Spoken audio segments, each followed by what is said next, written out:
Welcome to the Koutas Show, Dave. How are you? I'm doing wonderful. And yourself? Doing awesome. Enjoying the time. How was cleaning everything in here and fixing it all up? Oh, it was fantastic. The furnaces are now getting about 15 years old, so we're now at the point where, a few new years we're going to maybe need some replacement, but we'll get them fixed up for your parents and make sure you're comfortable over the winter in here for your podcast. That's the goal, being comfortable. So what have you been up to most of the summer?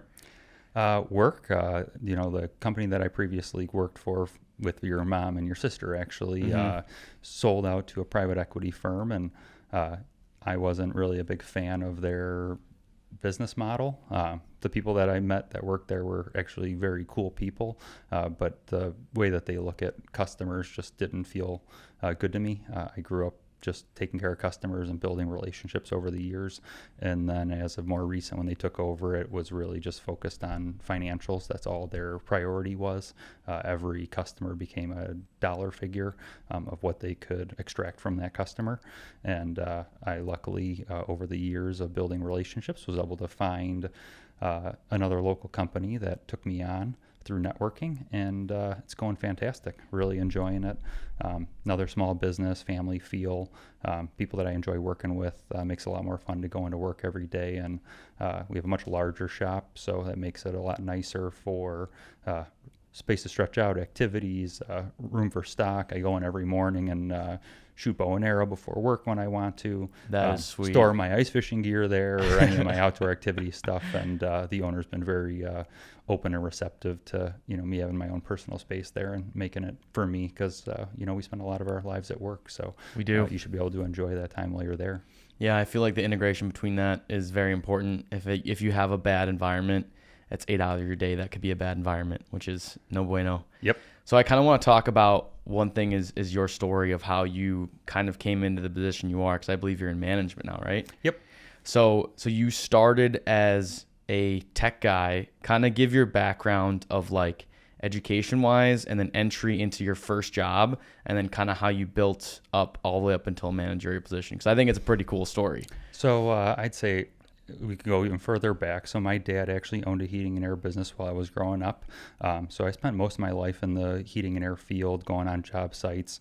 My dad, when I was probably 13, 14, was diagnosed with a disease called myasthenia gravis. And thankfully there was surgery that was able to solve the problem, but they didn't want him to be doing such physical activity. So what are the side effects of that? You have some eyesight issues that happen, stress, muscle spasms, things like that.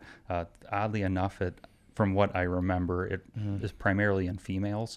So it's like a 90-10 split. So they really at that point knew very little about how to treat it in males. But they go in and they take out a gland that you're born with that is important while you're in the womb. But after your, birth, it is now non-functional. But they found that taking those out can greatly reduce the issues that you have with the muscle control. He had things where his eyes would droop, or he didn't have really control over muscles. So I wouldn't say eyesight, but it was seeing for him because his eyelids would close without his control. Gotcha. So therefore making it so you can't see. So then I was in high school. I was not a good student whatsoever. I was a pretty bad student, 1.8 GPA. A lot of teachers probably thought I wasn't going to go very far in life. I also think that the school system was rigged isn't the right word, but not built for your skill set. The way that I work. Right. Let's go sewing class. Anything that was mechanically inclined, autos, woodworking, did fantastic. Spanish, couldn't remember anything. Math, I struggled with in certain ones. Geometry I did really well with. Algebra I really did terrible. But my parents helped me get through it. They were both small business owners. They did the best they could with what we had. But so after that, I went to automotive school. My parents never wanted me to do heating and air. My dad, being a heating and air guy, said absolutely not. This is a horrible decision. So then I moved forward and got into automotive and decided that, as much as I really, really love working on vehicles, it's something that I love doing in my free time on my own personal stuff, and that it wasn't going to be a solid career for me. And so I said, hey, Dad, I'm going to go do heating and air. And he said, awesome, you're going to school for it then. And, here's a list of 3 companies in the area that you should apply for. And the rest is history. I, applied. I started sweeping floors at a heating and air shop out in McHenry. The 2 owners were brothers and super, super cool guys. Became very close with them. Our personalities jived. They were older than me. I really looked up to them. And one of the brothers I would consider to be a HVAC savant and just kind of knew everything about heating and air and was willing to share that information and really helped me. And then a couple of years after working there, they were a performance-based pay company, and I prefer to be hourly. I don't like to have to worry about my paycheck. I prefer to be able to go there, provide my service for the customer, and leave. And if I do my job right, to be paid for it, not based on how much I sell you. So I found, Ken, who I'd known since I was younger, doing landscaping for him as a kid that knew my dad, and said, hey, come and work with us. And, 13 years later, company sold, but made it up to running the company at the end there. So hopefully ran it so good that they were able to sell it for a lot more. That is awesome. Yeah, I mean, even you work with my mom as well, and they would always say that you guys protected her as well, and I know that she definitely protected you guys as well, because you guys were 100% hard workers, which is awesome. Well, back to that, work being important to you. I spent 10 hours a day. Sometimes managers want to be more negative or beat you down. Your mom was just one of those wholesome, honest, good people that always made me feel good. And, our friendship over the years that developed, she was a second mom for me. I was, let's go 13 years ago, I was probably 22, so making poor choices, didn't know where I was going with my life, and was a furnace heating and air guy.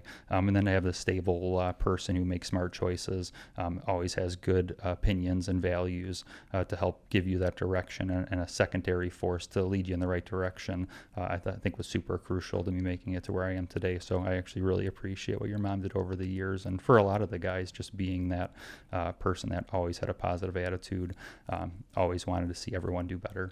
Yeah, it's awesome. And obviously the hard work you put in over the years is rewarding. Yep. I mean, some people nowadays are in some similar situation where they just hate school, and they're just like, I don't want to do this. The school sucks. I'm not, for school math is dumb to me. When am I going to ever use this? Right? There is a path, and it's a pretty good one. Did you say you enjoyed all the work that you've done over the past 20 something years, 15 years? Absolutely. There's a lot of tough things you go into, the part that was really fun for me of when I was in the field that I miss a little bit was the customer relations side of it.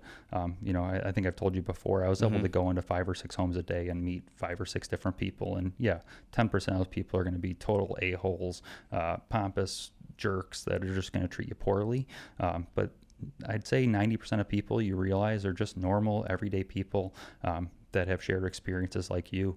And I was able to pull from every single one of those people along the way. And I'll never forget, I was at a customer's house and he was working on his laptop, and he was working on streets and running simulations on how stoplights should work. And so, and I'm a talker. So immediately we hit it off. We start discussing, and I'm like, so you're the a-hole that creates the stoplight problem that I have on my way to work. And he obviously then explains to me like the importance of running all these parameters because, 15 lights away, they're making decisions so far in advance based on schools in the area and traffic patterns and flow and hours and all these different things that they take into account versus like my direct route to work that's inconvenienced because of this train schedule, all those things. And so, we ended up having a great fun conversation, and my respect for the people who do that work was completely different. Whereas if you would have talked to me, the day prior to that, I probably would have been like, these guys are total idiots and they don't know how to program anything. I was going to say, I think that literally all I know from stoplights is that the yellow lights are pretty short when it's got your picture ready, and they're usually longer when they don't have the picture ready. I think Illinois actually got in trouble for the timing was off. So I guess legally, I think it was supposed to be 3 seconds of how long the yellow is before the red light camera gets your picture to send you that ticket in the mail. And there was a whole scam on like the timeline that they gave where it was like they were making it like 2.1 seconds and a little bit shorter. So we actually watched a lot of those lights disappear because they were shortening it, which is also a safety concern because anytime they can make a profit. I know. I knew it. I had a feeling they can track anything though. 100%. You can track the speed just by a basic calculation off of like iPass, which is like the highway system, and you can just calculate. All right, this guy went this distance at this time. He's going this fast, and you could give tickets out left and right if you really wanted to. Yep. But we definitely shouldn't do that, and we definitely should be okay with all the people that are doing all those amazing stoplight stuff. There is a lot of them that I know. The one in Kirchhoff in New Wilkie right over here. That one, like it goes into each other, so they're always programmed together. So there's definitely like you got to be smart to do that kind of work. Well, I think also you look at like there's 22 and 14.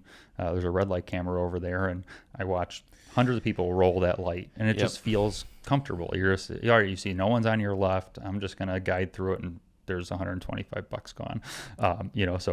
And your mom actually got the mail at work every day, and so she'd be opening lots of red light tickets from all of our guys in the field as they blow through them in our work trucks with a giant name on the side of this thing. But it comes with the territory. You spend a lot of hours on the road. I'd say that's the part that I didn't enjoy was the window time. And office routing you properly was super important because I preferred to be in a home and then get off of work, or get one more call in that day.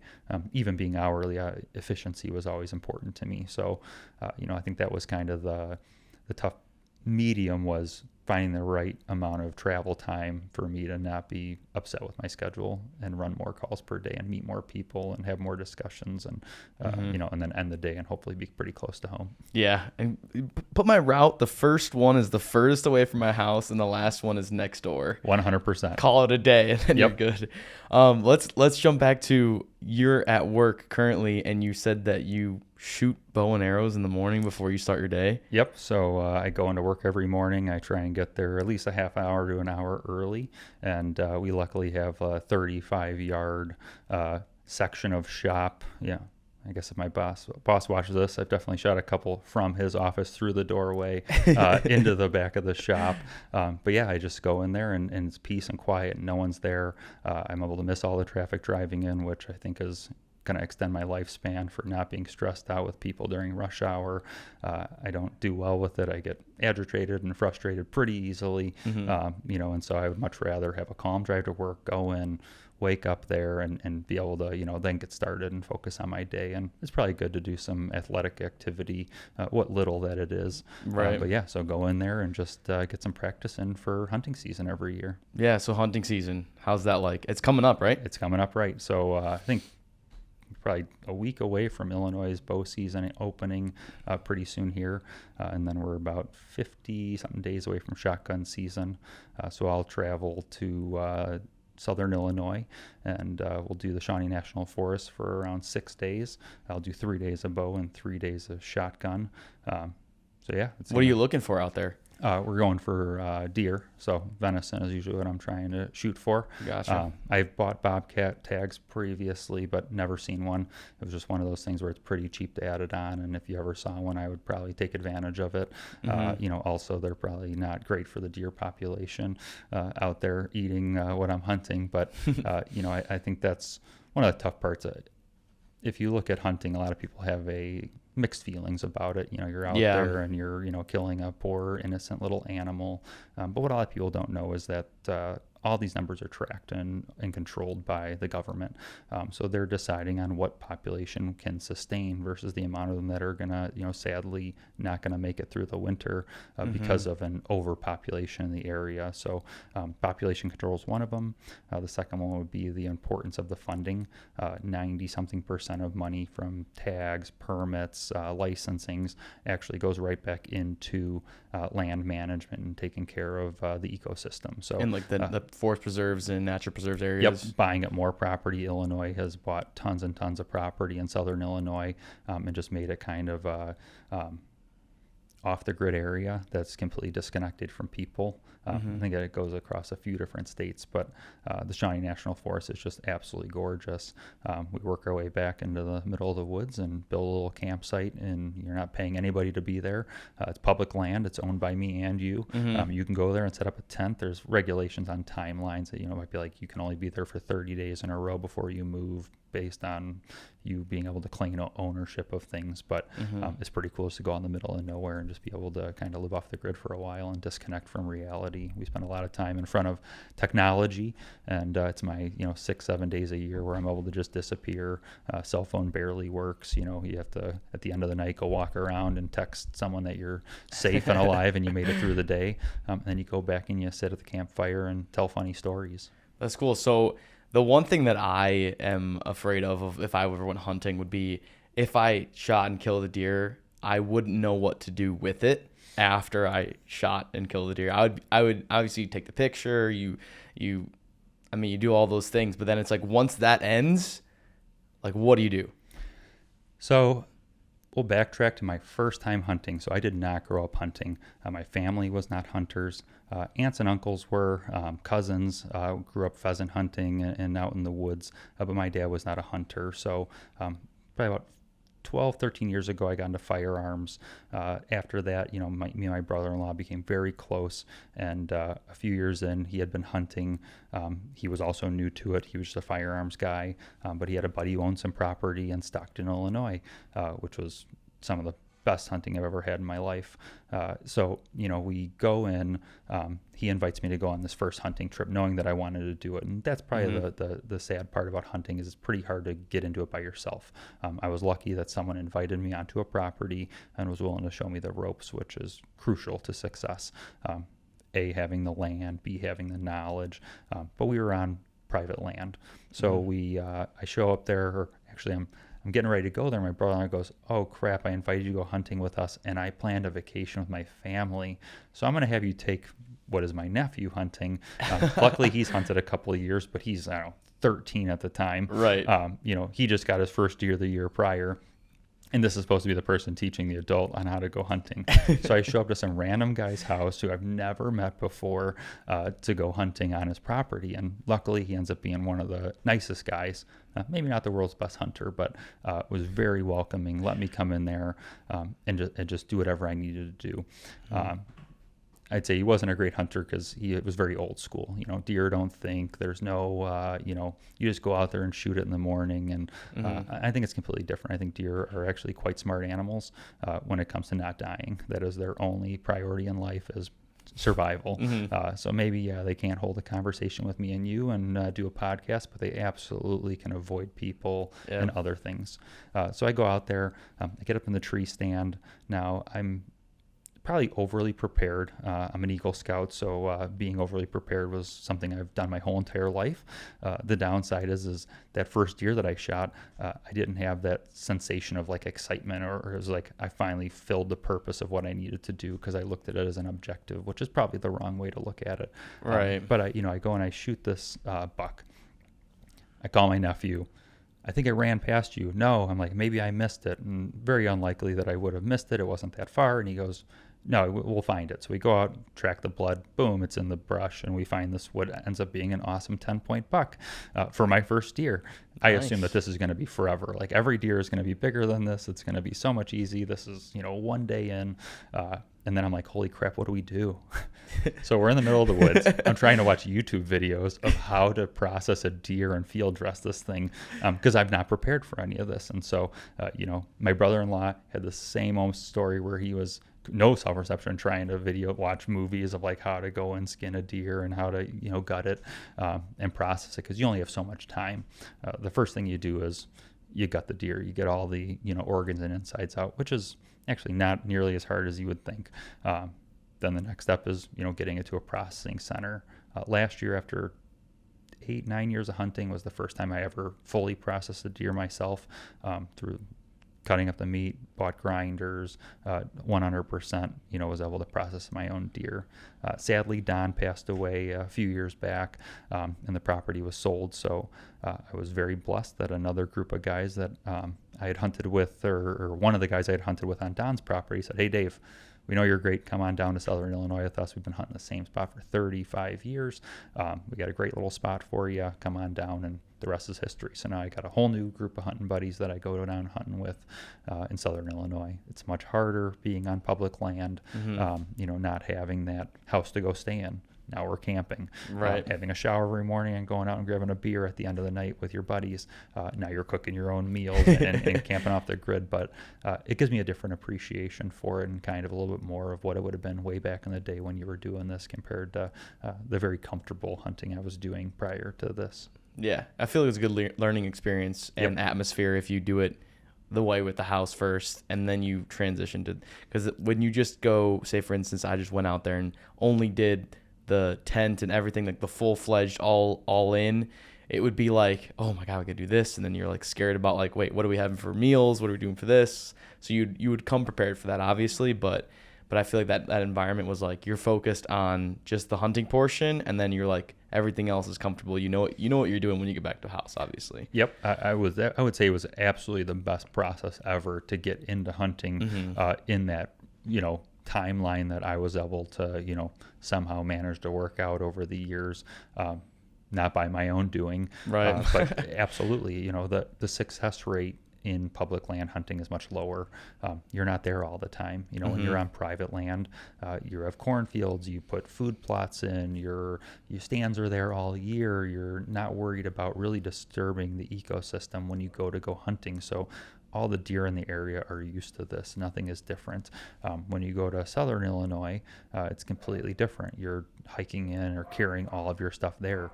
You are hanging tree stands that were never there, the day before, right? Putting your scent all over everything, setting up a campsite, you're sweating, there's no shower next door. So all these crucial things that I was able to do prior, the success rate's lower. So I would be very discouraging if, you were new to hunting and you're 3 years in and you've done all this hard work and not been able to accomplish it. And I think my appreciation of years prior allowed me to go into Southern Illinois with a positive attitude and able to capitalize on it. Yeah, so you talk about the points. What are the point systems of bucks? You said it was 10 points for your first one. Well, Yep. like, what's the point system? What does that mean? Just how many points there are on the antlers. So 10 points are a pretty solid deer. Age is probably a way better way to look at deer from an ethical thing. A lot of people get mad when you shoot a 10 point, 1 year old or year and a half old deer, because it's also not really based on age. I've been on the property where they've shot 8 points and aged them at 6 or 7 years old. That 10-point buck that I shot aged out at like a year and a half, which to me was mind-boggling that, this young deer could grow these huge antlers and an older deer, but usually the beams are thicker. I've never shot anything that would be sent in for rating. There's a whole mathematical scale that they do on, each point, and they measure to it and width and do all these crazy calculations to figure out, what the world record is or what Illinois' record is or all these things based on, was it bow season or was it shotgun or how the deer was taken. Boone and Crockett is I think one of the top grading companies for it. But there's all these calculations, and I just go in and go, this is going to look great on the wall, and it's going to make some great food. I'm going to eat really good for a long time off of this bad boy. That's sweet. And then what do you think is easier, bow season or shotgun season? I'd say shotgun season is much easier just because you're able to reach out a lot further. Bow season, you're shooting within 30 to 40 yards. There's plenty of guys out there that are shooting further. They shoot heavier bows that are able to launch the arrow much faster. Also, Illinois now has crossbow for non-disabled people, so pretty much anybody can do crossbow hunting, which now that that's legal, there's a lot of money being invested into super high-end crossbows that pretty much are able to shoot a much further distance. Whether it's ethical or not is up for a different discussion, but I do think that it's much easier with a shotgun. Why would it be unethical to use a crossbow? Like, what's that unethical part? People become very confident in a crossbow because of the ratings on them. So, you read the package, and just like anything else that we buy these days, it's all based on numbers. So it goes, this thing is, shoots a 1-inch group at 100 yards. Whether or not you should be shooting a deer at 100 yards, is that the right decision? Probably not. the distance that 100 yards for an arrow, even at a very quick velocity, the drop is extremely far. The accuracy would be very hard. Most people don't have a 100-yard range to do practicing every year. Right. So they go out there with this brand new bow that they went and bought at Cabela's, jump into the woods, and all of a sudden think that there's going to be some awesome hunter. And I think it builds confidence that is not necessarily, they shouldn't be that confident. I go into everything assuming that the outcome is probably going to be failure. So I'm going to spend every moment trying to make sure that does not happen. But I think there's a lot of hunters out there that probably give a bad rap for hunting that, are underprepared. They bust their bow out 3 days prior to hunting season, make sure it shoots, and they go into the woods and potentially, maybe they do hit the deer. But the chances are is that they miss or they injure it and wound it. And I would feel horrible if I knock on wood, have never shot a deer and not recovered it. And it's a main goal of mine is not to shoot a deer and have it go die off in the woods and become food for someone else. Right. I've taken one shot that was questionable, and spent many hours looking for the deer and thankfully found it. And luckily it was like 50 yards from us, and we walked right past it, and it was totally hidden in the brush. It just jumped into this little pit, and so we walked right past it looking for it, and then spent a lot of time looking for it, realizing it was all the way back by my deer stand, and it wasn't a terrible shot. But you second guess everything. When you're in the tree stand, you're looking out at a gorgeous forest. You take the shot, you think you shot a deer, you get out and you look back at your tree stand and everything looks different instantly. It's like, oh my God, where was I? Where was the deer at? Which way did it run? All the trees look the same now. It just, your perspective changes 20 feet lower onto the ground than it was when you were 20, 25 feet up. That sounds like me with my golf balls in the fairway. I'm sure it's right over there. Like, oh. I promise I hit it and it was like right next to this tree. I promise. And then you get to that tree and it's just like you're scattering looking for it everywhere, which sounds exactly like the same experience. What else do you think would be hard for you to do hunting? I feel like first of all, practicing aiming would definitely be hard. I just feel like I don't know if when I get to the moment of like shooting the deer or not, if I would actually pull the trigger. Because I just feel like I'd be like, do I want to do this? Do I not want to do this? And it's not like I'm against like eating meat or I love burgers, chicken, whatever. But like I just don't know if I would be okay doing it myself, and maybe be different in the moment. But that's just me. So I don't know. And then I feel like when that happens, I would want to make sure that I hit the right spot also. Because it's like if you hit lower towards like the legs, like you were talking about, if you injure the deer and then it dies off like a day or two later and you don't recover it, and then like all of that goes to waste because you did not properly place your shot. Yep. I feel like that would be something that would stick with me. That'd be like, all right, well, if it was my first time, I'd be like, all right, I'm never doing this again because I just ruined this deer's life and totally wasted nature for not what its purpose is supposed to be, because we should obviously have some sacred portion of this where we obviously bring the deer in, we treat the deer, you use it for its resources, and it's like it gives back the energy to basically the earth, to the world that you're around, rather than just you shoot it, kill it, and then it kind of wastes that beautiful part of nature. So those would be kind of the two things. And then obviously I think like the not showering and just camping for like weeks on end would be interesting for me. But if I went into it knowing that, I definitely would prepare and I would know it and I would enjoy it, and embrace all of that aspect, because when you have your expectations, you can meet those expectations easily. It's similar when you go on vacation or when you go to work or when you go to the gym, whatever those expectations are, you're going to try to meet them or exceed them or get somewhere around them. Where if like I go and I think, okay, this is camping, how bad can it be? And if I think in my mind, this is going to be the worst experience ever, I'm going to get like pee on me, there's going to be this and there's going to be that and there's going to be this trouble. If I set my expectations so low, I know I'm going to have a good time no matter what, because no matter what happens, it's going to be better than me like getting all this nasty stuff on me and walking in deer poop and getting it on my shoes the first day or whatever.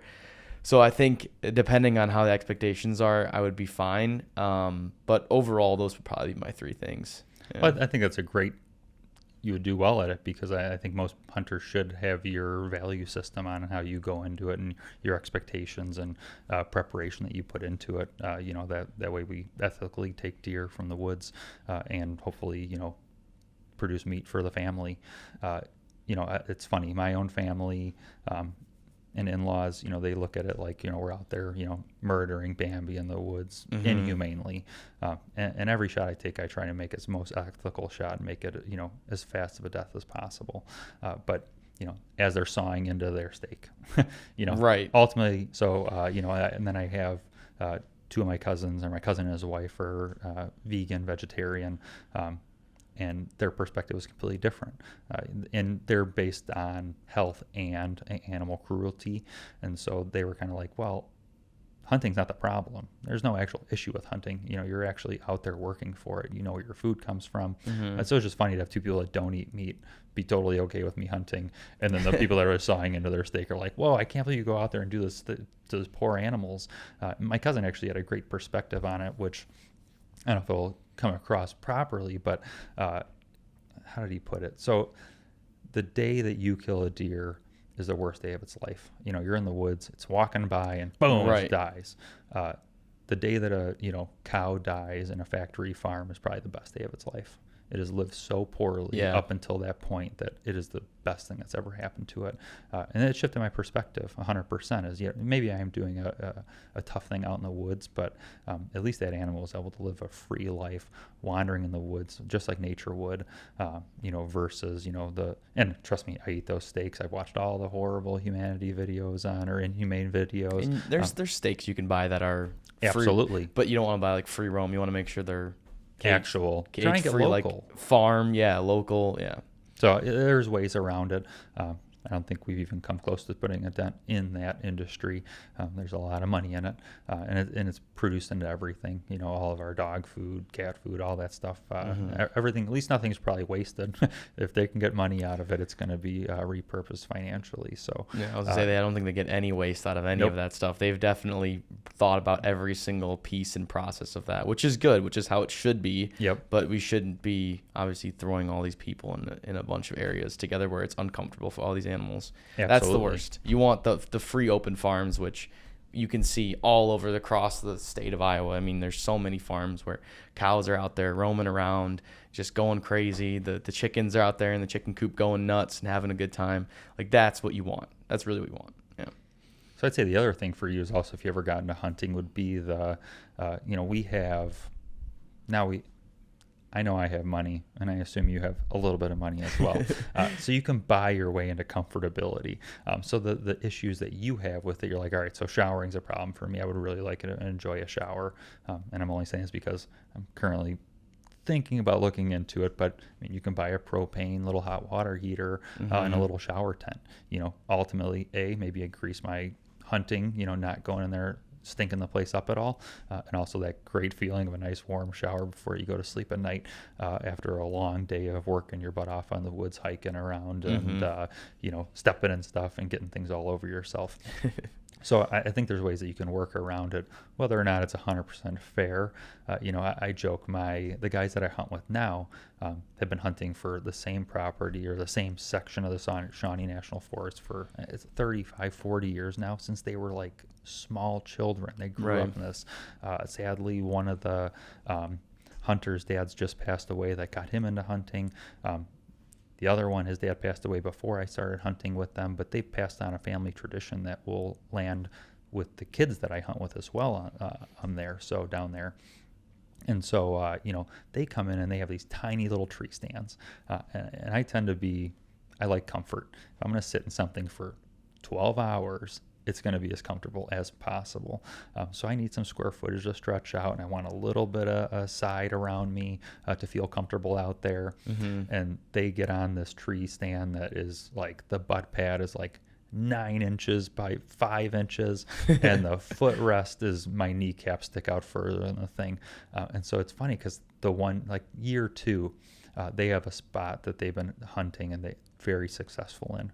So, the son and the uncle go out there and kill a deer in the morning opening day, and then they offer us, hey, we're tagged out now, do you want to go use our stands? And my buddy says, hey, let's give it a shot. Now it's like a 1.5 mile walk through some of the most treacherous hills at 4:30 in the morning in the pitch black, and you're just following these little limb lights that you hang all the way from camp to where your tree stand is. So you use your flashlight and it flickers, and you're able to kind of follow this path because you thought it was hard to find your spot daytime. Imagine now you're disoriented, super tired in the morning, just woke up, threw a bunch of clothes on, had a bunch of gear thrown on your back, and now you got to go hike through the forest that no one's touched in years. And so we go out there, and I feel like I told my buddy Andy, I said, Andy, did you see the stands they came with? I don't know if we're going to be able to survive on these things. Oh, no, we'll be fine. Andy's also like 50. He's a little bit older than I am. And so, an even worse back than I have. And so we get out to these tree stands, and we realize what we signed ourselves up for. I think he lasted like 2 hours before he had to like get out and stand up. I then used 2 stands to like straddle across to be able to like sit, And so I went back and I thought, how do you guys do this? Like, why wouldn't you just go buy larger stands? Like, buy better stuff. Oh my gosh. And they're like, do you know what we grew up on? We sat on 5-gallon buckets. Our stuff was built out of, ratchet straps on 2x4s and stuff that our dads made. Like, this is some of the nicest gear that we ever could have thought of having. Yeah. So, it's all perspective. They grew up with way less hunting, and now they have a great appreciation for this little stand that I'm sitting here talking crap about that ends up, but it's perfect for them. I have purchased one stand slightly larger than theirs, but very similar to theirs for bow hunting to be able to be more mobile. Because when I go and set up my shotgun stand, it's a project. It's going to be a hour in the woods and definitely a lot of hiking heavy stuff out there. And I definitely make probably choices where I end up setting up stand closer versus like, all right, if I can make it to the next ridge, that seems like it's pretty far. I'm going to go ahead and just set up camp here and hope for the best. Yeah. So does the size of it matter for the length of time it takes to set up?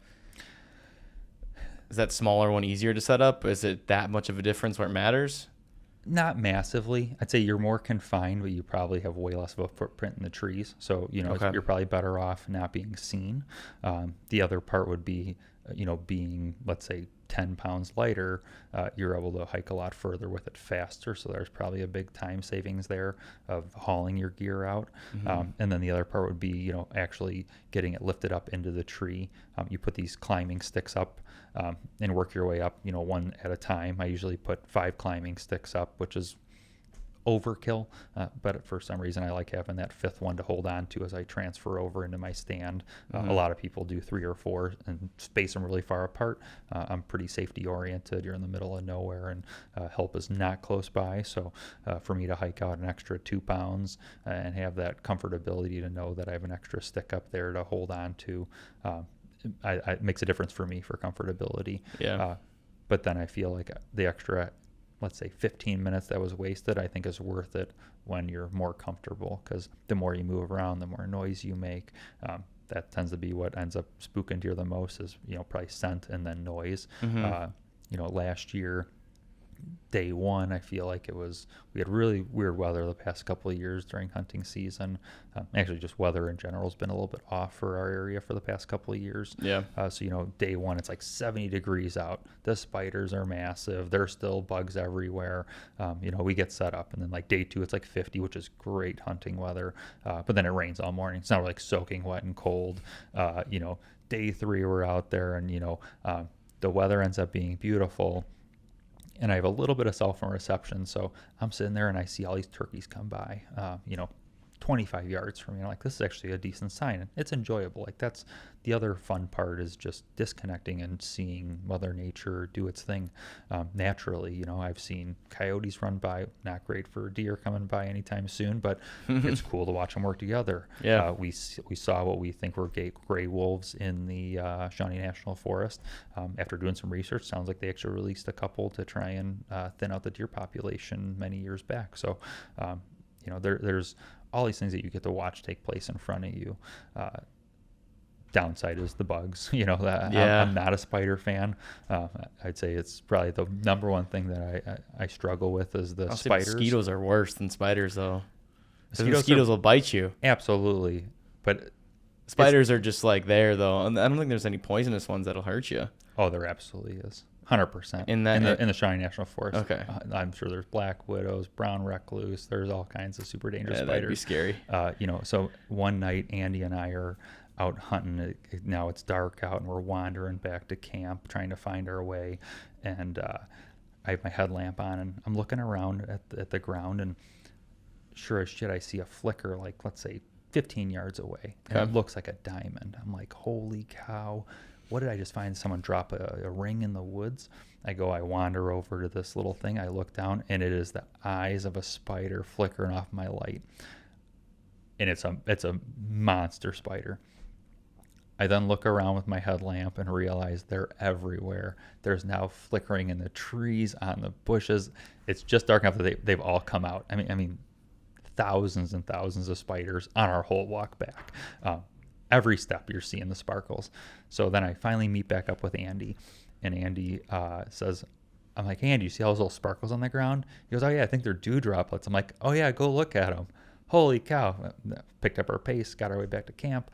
Once again, they really don't care about you. It's totally an unrealistic fear that I have, right? But it's a fear nonetheless. Through Harry Potter, of all those spiders chasing Harry Potter and Ron through the woods, definitely not the case for any situation, because they're trying to trap little flies and stuff. But definitely psychologically, it's playing games with you. Yep, 100%. And so it's just that's what I struggle with. Obviously, the gnats and the little things flying around you, not super fun in the stand. So that's why I also prefer a little bit colder weather. It's just more comfortable for me. Yeah, I mean, all those bugs go away with all the cold weather. One other thing that you said that I thought was fantastic was, going into things with low expectations makes it the bar is everything's going to be a great time. My dad, I think one thing that he struggles with is I go ice fishing with him every year. Last year we were in Minnesota, and he comes into it thinking we got to catch fish. I go in it thinking we're probably going to catch no fish. So that when we do catch a bunch of fish, it was the best freaking trip ever. Right. But if you're like, we're going to catch 100 fish and we only catch 90, we failed our, what was motivating us to do this in the first place. And ultimately I'm doing it to just have a good time, disconnect, and be out doing fun stuff with my father. And it's funny because over time he slowly has kind of changed perspective on it. And it's something that's really important to me, is like, don't worry about it. Yeah. If I went in there, I caught 0 fish, but me and you spent 5 days out in the middle of, Mille Lacs Lake with our truck driven out onto 2-foot thick ice, and we're staying in a 200 square foot heated house with holes in the floor where we're 24-hour fishing for 5 days, watching movies on VHS tapes and just laughing and telling funny stories. Yeah. I could leave that and caught 0 fish and have had the best time of my life. None of it needs to be on us catching the fish. Now, the good news is we always catch fish, and it's always a ton of fun. So by midpoint, his attitude totally changes, because now we have these great pictures to show people, which is what matters.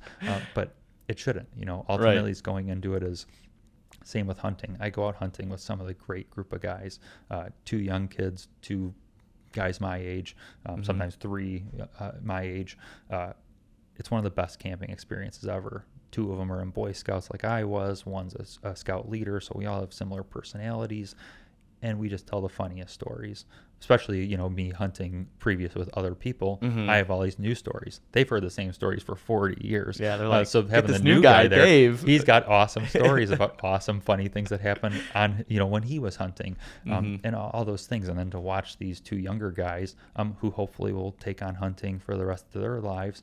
One actually, I'm super proud of, just accomplished Eagle Scout very recently, which is quite an achievement, even in current times. It takes a lot of family structure, a lot of people working really hard for you. I look back and to realize what my parents did to get me to that point. I got all the credit for it, and they got a couple pins.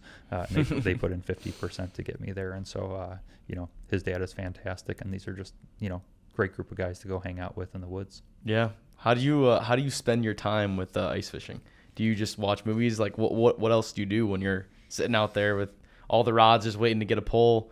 Do you movies or what? Absolutely. So I I'd say it's kind of like glamping for me. I tend to like high-end stuff. So, Okay. part of it is going to be fish finders. You're watching a lot of fish finders. One of the best things for bringing younger kids with us ice fishing is underwater cameras. We spend a lot of time staring at a screen to see what's happening under the hole, under the ice, because the water is usually almost crystal clear. There's no disruption. There's no boats. There's no movement. Very little current underneath. The ice is cracking, but most of the movement's on the top. So all the sediment is able to, fall to the bottom, and you're able to see a lot of really cool stuff. But you drag out a 9-year-old, if he doesn't have success catching a fish within like 3 hours of freezing your butt off on the ice, he's like, I'm done. He's gonna leave. My little cousin's just like running around the ice, hurting himself, falling through holes, getting wet, and now me and my cousin are like, this is totally screwing our fishing up. Yeah, and we because brought the making kid a bunch with. of noise and yeah. So the camera comes out and it's like he can just watch that. Maybe it's bad that he stares at a screen while we're ice fishing, but now he's a great ice fisherman. I'm a way better fisherman now that I have underwater footage of what worked, what didn't work, what brought him in, what scared him off. Was I too aggressive? I'm able to critique my skill set to become better at fishing along the way. I'm way better at ice fishing than I am at boat fishing. I'd say this year has been a pretty tough year out on the boat, but from an ice fishing standpoint, it sounds like I got to go out with that guy that you Ernesto, Captain Ernesto is who I'm going to be hitting up to go do some fishing with him and actually have a successful year. But ice fishing, same thing. There's usually a generator. We usually have a small TV, a little DVD player. But like year one, they're like, oh, you have a DVD player, so I bring a bunch of Blu-rays. Find out it's just a DVD player. Oh no! I'm like, oh crap! None of our movies work. It's like, all right, we have like Home Alone. We're gonna have this on repeat. And you're trying to like stream to it.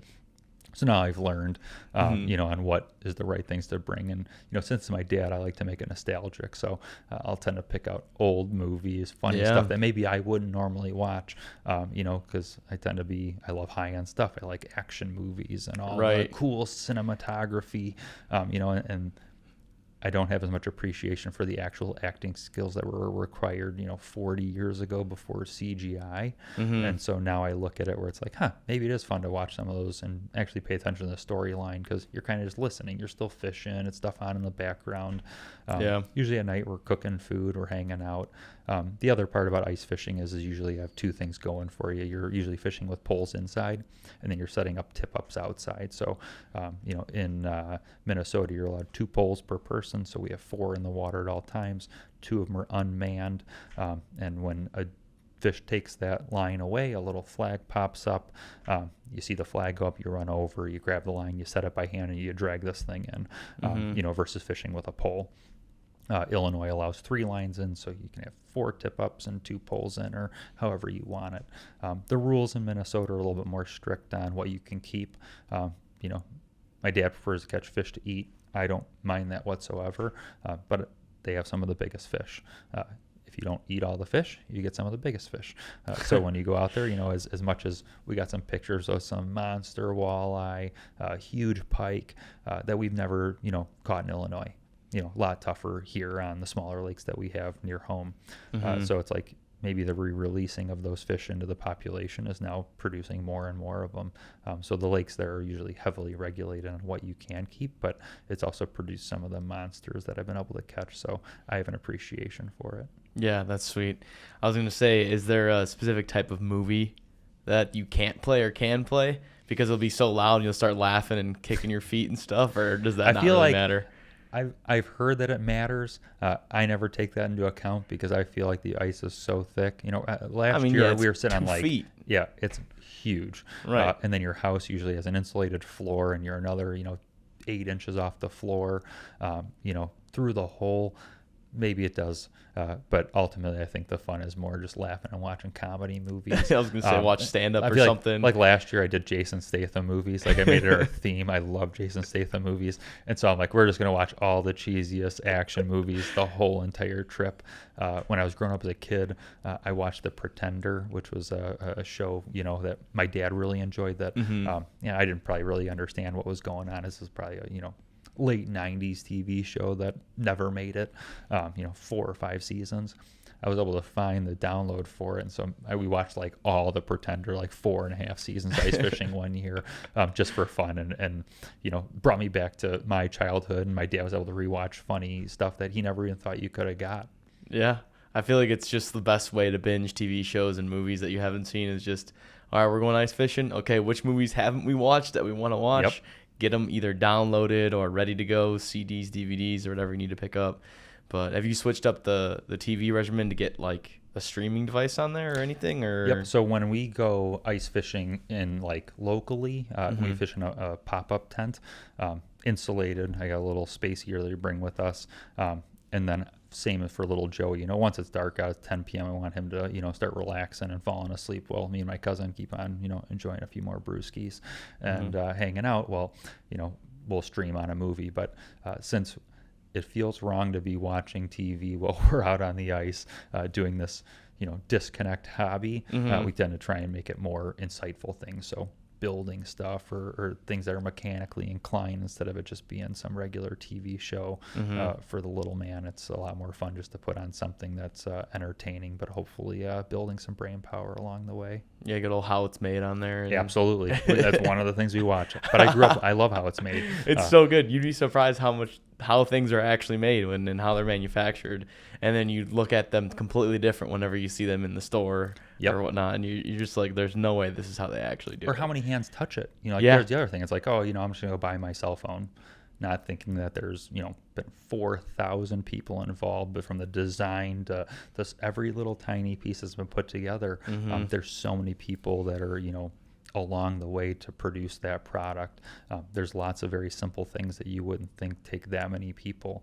Furnaces, air conditioners, all those things that all the parts that have to come together to have them assembled at a plant in Texas. But every single part has another 50 or 60 parts inside of it that someone had to produce for Honeywell that makes the valve that sells it to Trane. So you start realizing I think we realized that during COVID, the supply line. All right, so you can't get one spring, you can't make gas valves, you can't make furnaces. Right. So we're all like, what do you mean you can't make furnaces? Oh, well, we can't get these springs. Look down the line. It's one little thing, 100%. Yeah. So, it's amazing. And hopefully we never experience that again in our lifetime. Yes. Or I pray that we at least have made some adjustments to the supply line to make sure that things don't happen. Train the manufacturers, the meetings that I have with them, they tend to make it sound a lot more positive, like they've made preparation, the changes and the adjustments that they've made. They're doing everything possible to make sure that they're at least covered if those types of things happen again. So I hope that they are. Yeah. Yeah, it was crazy. Everything that went down and everything just basically stopped immediately. The one of the things that was nuts was that we're still recovering today as well in terms of like CCAs, in terms of like all of the high-end technologies, because they're just on such a big back order that we're still catching up, which is kind of crazy because it's 4 years later. What do you do in like hunting season when you're sitting up there in the tree? Do you do absolutely nothing? You can't speak a word. You got to just sit there and be, essentially? Yep, 100%. Every once in a while, so I think I left out, I was in the middle of a story and I got sidetracked. So we see these turkeys, or I see these turkeys come by and I'm like, this is so beautiful. A tree branch falls right by them. This is like, our final day of hunting, but the weather's beautiful. Tree branch falls, scares the hell out of them.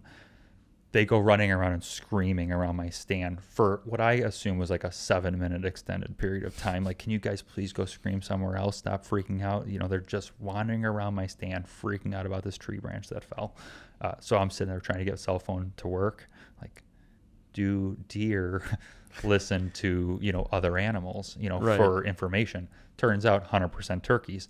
They use turkeys. When turkeys are freaking out, deer will go nowhere near it because that's a great sign that there's a predator or an issue nearby. So that day was totally skunked from, a tree branch falling. So there's so many things that can happen outside of your, that you couldn't even have created, that can totally screw the hunt up for you. But a lot of it is, it's a lot of thinking, a lot of processing information.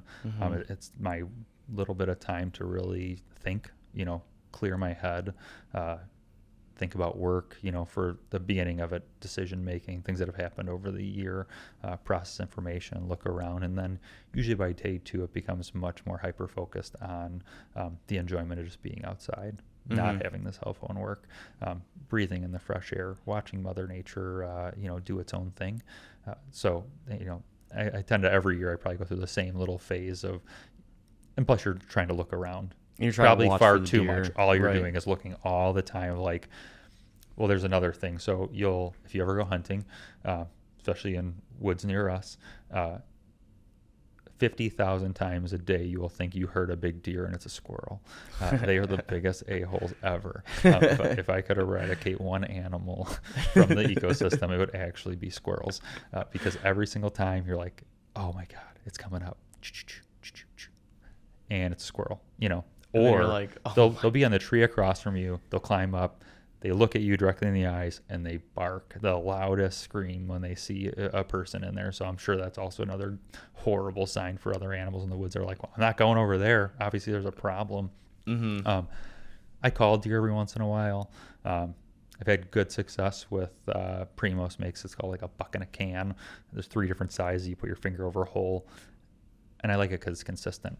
I have great respect for the people that can actually do the bugles and the calls and make a actual realistic sound. I think when I do it, the deer are like, "Who's that idiot over there? Should I?" No, we're gonna stay away from that. That's Bobby. Bobby's obviously got some sort of mental issues. Let's not go over by that guy. So every year I say I'm not gonna do any calling, and then every year by like day 2, I'm like, well, let's give it one. We'll give it a one go. Yeah, so maybe they'll come by. But probably 3 years ago was the first time during first season I didn't get a deer. And I was pretty disappointed in myself. So I said, I'm going to go back second season, try to get some guys to go with me. My buddy wasn't able to go. The other guys have kids and families, so they weren't able to go. And I'm like, you know what, screw it. I'm going to do it by myself. I'm going to drive down the Sarnia National Forest, and I am going to just tackle this on my own, which ended up being slightly more of an undertaking than I had even prepared for, getting back into the woods by yourself, not having access. It was the first time I actually bought a smartwatch so that my wife was able to track, or at least, find my body if I died in the woods, check in. I could at least beep her if I didn't have cell phone service. So she's able to know that at least I made it back to the truck okay. Which is back to the greatness of some technology that you wouldn't have had 40 years ago. Right. So it's even easier now to go off and try and do this difficult task by yourself, whereas it would be even more difficult or scary for people around you to not have that comfort and not get a phone call for 5 days until you're back out of the woods. So I go down there day 3, from my own not being prepared properly. Buck comes in, pull out my shotgun, realize that I must have cleaned my scope off with a rag that had oil on it. Can't see anything through the scope. Deer's gone. I'm like, are you freaking kidding me? Man. I've waited so long for this moment. For a whole entire year. I'm now on my second trip down to Southern Illinois, and I missed the deer. So I pull out that Primos buck in a can, give it a couple of doe bleats, and boom, he comes in stomping all excited. Sadly, he thought he was getting something else besides shot, but took that deer. Then I realized, oh my God, I got to get this deer out of the woods by myself back to my truck. You saw my truck is slightly taller than a normal truck. Right. How are we going to get this thing into the bed of the truck? Holy crap. Now I got to try and get a, dead, super heavy animal into the bed of my truck. Once again, you start using brain power and thinking. Luckily, you have time on your hands because now the task is accomplished of getting it to your truck. But how am I going to lift this thing up? Tying freaking ratchet straps to it until you're able to flip it in. How much do they weigh usually? Once it's gutted, sometimes it's 150 pounds. Once you gut it, there's monster deer out there. There could be 250-pound deer. There could be huge. It all depends. I feel like that deer was not massive, but he wasn't light. So you got to work on your hang cleans then. Got to work on whipping it up. And and then pop it into the back of the truck. Lifting was never my thing. Now that I've gotten more and more into archery, I do feel like I need to lift more. I need to start working on more personal fitness instead of just focusing on one thing. In repetition, there's probably a lot of other things that I need to focus on to strengthen myself. But then there's the other part is you can be a very strong person, pick up a bow and think, oh, I'm huge, I'm going to be great at this. And it's all muscles you've never used before. It's completely different muscles. Yeah. I walk all day at work. I walk all the time. Then I go into the woods and now you start walking on inclines or over rocks and things. And it's amazing how sore your ankles can get or things that you thought you would have been totally fine. I walked less than I normally would, and you're super sore at the end of the night. Yeah. So how'd you get the deer in the truck? I ended up using ratchet straps around it, tied it around its neck. Then I've looked up some videos on way better ways. You can like tie it to a tree, make it like a little pulley system. As you drive away, it lifts it up, swing it in, back up. Through social media and little 3-second clips that we all get addicted to while doom scrolling. A lot of mine are, Google knows me. So it's all ice fishing, hunting, animals outdoors, all those things. Useful stuff too. Absolutely. Yeah. I learned tons of things in those stupid little videos, and I probably save a ton of them and screenshot a lot of stuff that hopefully one day I'll look back on. But I'd say there's the positive of technology is people posting short clips that are able to teach you something you didn't know before, or send you down a rabbit hole to learn more about it. Well, this is a great idea. Click on it. Oh, now here's a video that's 3 minutes or an hour long on something that was very interesting. Yeah, I think that is definitely a lot of the positives. You can get into so many different hobbies so fast because you can get someone who's basically a SME. When I say SME, it's just like they're basically the most important in terms of knowledge. They know everything. That's just the engineering term that I use. And it's just they know so much. You take a little bit of that knowledge into your own account, and you're going to be a lot better off than you were if you just went in completely blind. Yeah. Like this with hunting. Like you just get some knowledge from someone who does it every single season for 20, 30 years, you're going to get just that glimpse of it. And that glimpse is going to be enough to help you get out there, get started, know what you're doing, know what you're looking for, and then also kind of just be like, okay, well, I should have done this time because like instead of it being the way that he said, it was actually just a little bit different. And then you get your own experience, and that's kind of where all these cool stories come from, which is awesome. So 100%. Or you buy different tools, you get different things, and there's probably the downside of social media and there's always totally a downside. taking advantage of me and my liking to purchase things is there's usually a sale at the end of that whatever small video they showed me that I was like, this is the greatest thing since sliced bread. I need one of these. How do I get it for next hunting season? Probably the most money spent is actually like 2 weeks after hunting season. I get back and I'm like, oh, this would have been freaking great. I should really have this next year. So I tend to go through and everything goes on sale. If you ever get into hunting, I feel like you got to buy all your stuff like just after hunting season, go a month out. Yeah. Holy cow, this stuff's like 60, 70% off. They blow it out. And, I met a guy who was an audiophile, and I also enjoy music and listening. And so I called him and said, hey, I'm going to look for some new speakers. What should I go buy? And I was willing to drop a decent amount of coin on some speakers. And he goes, first go get a freaking hearing test. You're going to spend all this money on statistics. You're going to go, all right, this thing goes down to, 0.05 decibels, and it does all this really cool stuff. So great, your dog can hear it. Can you physically hear any of this stuff? No, I probably ruined it all from subwoofers and cars as a high schooler, making poor choices at the highest level on a Pioneer radio. So absolutely, I have mediocre hearing at best. So then I'm like, maybe I shouldn't invest into this because I'll never actually get to enjoy really the detail part of it, hitting that next level. So he pretty much said, find out your hearing level, spend within your reason, and buy last year's technology. In audio, it's like they make a 0.5% gain every year, but everything's 50% off at the end of the year. So would you rather gain 0.5% or save 50%?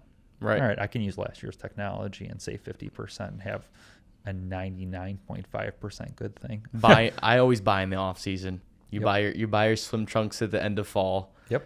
You buy your golf clubs in winter.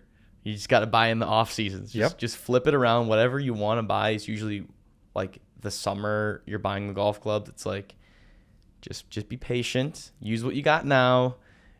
3, 4, 5 months later, when it's freezing cold outside and no one is thinking about golf clubs, you go ahead and you buy your golf club 50% off, or like right at the end of the season, like you're saying, because right at the end of the season, you can find a lot of tricks and trades that people are getting rid of. They're just saying like, hey, like I just used this for the season. I loved it, but that was my last season. I'm getting rid of it, or I'm moving, or I'm changing, or I'm doing this and that. And they want to get rid of it. They want to sell it. They sell it for a low bar price because they're just like, get it out of my house, get it gone.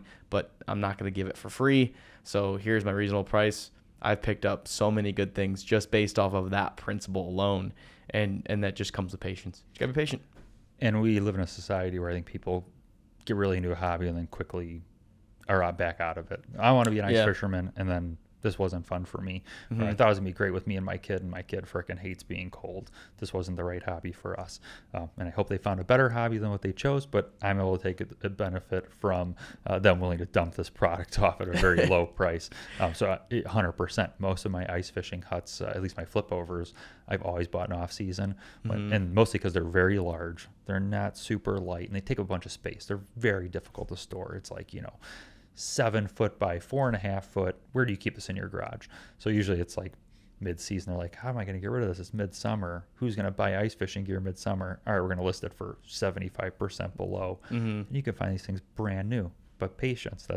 I'm not good at being patient. I've gotten better in some areas where buying seasons in advance instead of like trying to get it for now. I'm impatient. All right, I'm shopping for ice fishing season midsummer because it's going to be way better financially. Right. But I do think that's one of those super important things is check Facebook Marketplace. I don't know if anybody's Craigslist anymore. I think every once in a while I'm like, I'll eBay. try Craigslist. eBay's great. eBay's great. Got to just be careful of off-brand sellers that are trying to sell you stuff that's cheap, but it's actually cheap because it's not good. Oh, absolutely. But like the new stuff, the you got to just look at the brand name stuff and all the basic. Everyone knows this works. Everyone knows this is good. It was just used last year, so it's just not new. And then it's just like, okay, well, can I take the hit? Sure, grab it. It's like, is there an aesthetic hit to it, right? There's a dink on it. There's like paint scraped off. It's like, does that really matter to you? If not, buy it. If it's just functionality that you want, that thing's perfect, and it's going to be a lot cheaper than the one that has the perfect coat to it. That's the only difference. And there's a great chance you're going to scratch it. Yeah. So someone else already did it.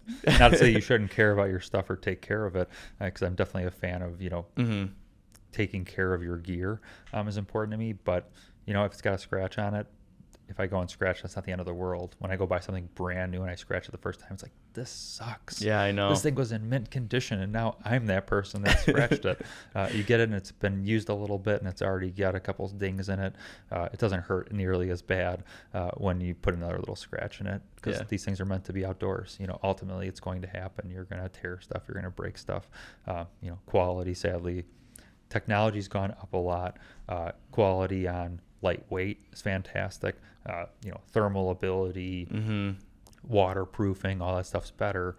But to do that, you have to get thinner. You have to get lighter. It has to be thinner. So ultimately, I feel like we're also at a point where you're going to break stuff. It's going to happen. Yeah. Warranty is really important to me when I'm trying to buy gear. Is do they take care of their customers?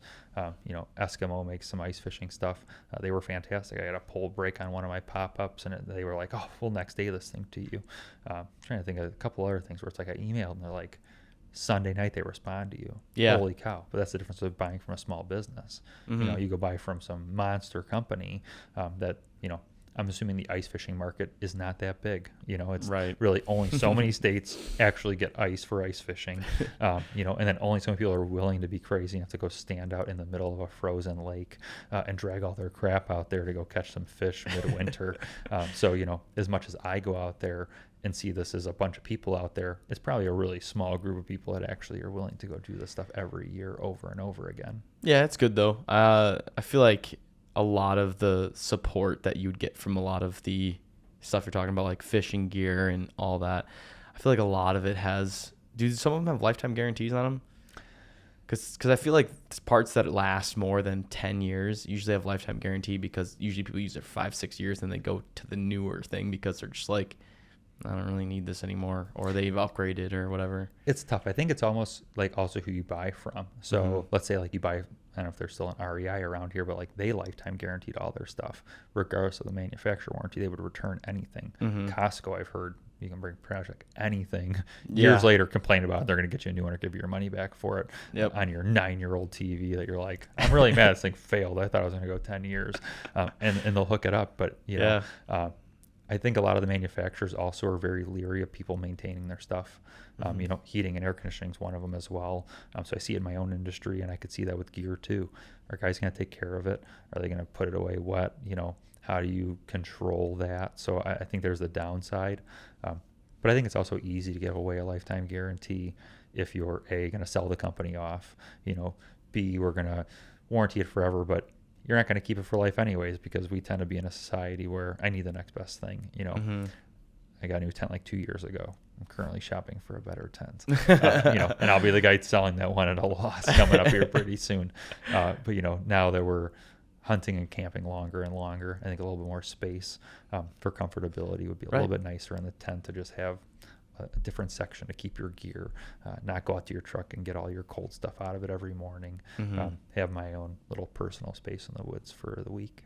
Yeah, I mean, and those upgrades come as you enjoy it obviously a little bit more. You get more into it, and then you kind of get your niches that you want and you don't want. Because in totality, you probably could not buy that new tent, and Absolutely. you could be 100% okay with it. But also, you want to buy the new tent because it's like, why not upgrade a little bit for a little more comfortability, a little more of this? Like, there's reasons behind it, and I think that's good, because you don't want to just not upgrade things to things that matter to you. And especially if it's going from like a low grade to a higher grade and you're upgrading it rather than just like refreshing it. Because I feel like I go back to examples of golf all the time where you have different styles of shafts and drivers and stuff. And really what you could do is you could go to Goodwill, you could buy a bunch of clubs that are all rusted up, and you could go hit the ball and you could have a great, phenomenal time. But then as you've learned from 2 years of experience on those clubs, you're going to be like, all right, yeah, but I can get further distance or more control with better clubs. So then I'm going to look into buying like a low tier, a mid tier club. And then you can eventually just keep upgrading. And then obviously as you get better and better and better, you're going to pick like, I want this brand versus this brand versus this brand versus this tool versus this tool. Like you're saying, like my own room or my own place or position for my cold gear, like this pocket or this water bottle adapter or something. Just super niche stuff that as you get into it, as you get into hobbies, you can dive deeper into the specifics. Where some people I feel like just buy, they either go 100% buy the best gear no matter what, and they're just like dropping tons of money, which is, I recommend to not do that. And then there's also people that just, what I do recommend is just getting into it, starting it, seeing if you like it in the first place, and then going from there. And that's what I did with golf, and I love golf because I spent $350 on a whole club set. It's like super cheap. Like that's my driver right now cost more than that whole set. And I just got into it, and I was just like, let's see if this thing's even worth it at all. And I just kept going, and I loved it. And I was like, this is awesome. Like, how can I upgrade these things to make them better? How can I buy a new bag that has more pockets and coolers on it so I can bring ice cold beers instead of just throwing beers into like a really hot pocket that's in my bag. It's 85 degrees outside, and my beer is the same temperature as it. It's like, that sounds miserable. Not very refreshing. Exactly. So then you just end up buying from the cart girl because it's way more refreshing when it's ice cold. So just getting into different hobbies, different things, I encourage it. I 100% say go ice fishing, but you don't need the top end of the line always to start. Just go do things and then upgrade as you go, like you said. So that's something I'm horrible at, or at least I upgrade pretty rapidly. But I couldn't agree more with you. What my way of getting into hobbies is absolutely the wrong way to do it. My brother-in-law had great advice giver. One of his things was, and probably not the best one, was buy once, cry once, which is true. Like once you're into the hobby, don't keep on skipping steps. Like if you know you're going to stick with it and you've been doing it for quite a while, buy the really nice one versus buying one midway and then trying to resell it and lose money on the deal and keep on upgrading. But another one was, for shooting. I went out shooting with him. He had been shooting for 20 years longer than I have. And so I think I know how to shoot. And then I go meet him and he shoots 50,000 times better than I do. And I immediately was like, well, now I suck. He's the best. Like, how do I accomplish this? He also has nicer guns. So I'm like, all right, well, I need to go buy nice guns. He's like, whoa, why don't you learn how to shoot with a crappy gun? Like the problem is you go out and buy the nicest one. It pretty much just works around all of your failures. yeah, the gun is going to produce a better shot, or you're going to do better out there, but you're never going to better yourself. You're just going to learn how to shoot a great gun. Then when you pick up any other gun, you're going to suck again, versus starting out with maybe something very basic and working your way up to it builds that appreciation. You know, back to that story with the guys I hunt with now, and, you know, me judging their tree stand. To them, it's the nicest tree stand in the world, rightfully so, because they grew up on buckets and plywood. Right. You know, so it's perspective. That would be the same one with firearms or anything else in a hobby. So I do appreciate that, you know, buy a crappy club and try it, and then work your way up. But develop, you know, fix your own problems first as you know, invest more and more and buy higher end gear, because maybe you do go buy that world's best golf club. It's not going to make you the world's best golfer. No chance. You know, you know, there's a way better chance that starting off with crappier gear or second tier or used stuff is actually going to make you a better golfer in the long run, if we dedicate your time to it. It's also cheaper, more affordable. And savings, 100%. You're saving money. You're not diving full in, because I feel like you started talking about society and stuff. We dive full in on everything sometimes, and we just go all in, and then, like you said, the kid gets cold after 3 hours, kicks the can and jumps around and smashing the ice and scaring the fish away. So get your feet a little wet, and then go from there and build up and get better and buy more gear and buy better gear and buy that extra nice bag that you want, or that extra nice club that you've always wanted. But yeah, kind of diving into hobbies, I mean, that's what you got to do. You have to do it that way. Is if you go all in, it's just sometimes it doesn't work out, and then you just got all this stuff and you're just kind of sitting there with your hands in your pockets like, all right, Facebook Marketplace, now you're the opposite of the guy that we were buying that other crap from. We're like, we just saved 75%. You're the guy selling it for 75% less. Yep. Which is, you know, but if you don't want the stuff, then you got to kind of get rid of it. Absolutely. Or see who it goes to. You know, I tend to be, if I get into a hobby and I don't enjoy it, and I know other people that really enjoy it, donate it. You know, give it to a younger kid, get someone else into it. A lot of times when I upgrade gear, like, all right, I'd rather give it to another kid who wants to get into hunting. Yeah, could I go make a few bucks off of it? Absolutely. But it's way more important to me and to hunting in the future is giving that gear away to someone else that might not be able to have it. You know, hand it out. There's guys hunting with way less than I have. So, you know, I'd rather see that go to good use for people in my own community than try and, you know, make a small profit off of some used gear.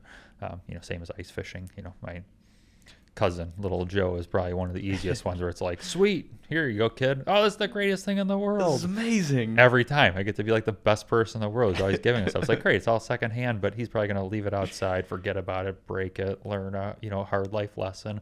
I'd rather be that one than with my cousin's money. Yeah, for sure. And I remember, you have a boat also, right? Yep. You still have the boat? Yep. How is maintenance on the boat? I've heard that maintenance on the boat can be rough. In my experience, it was extremely rough because last year I blew the motor on the boat and had to rebuild it. So that was a really tough year.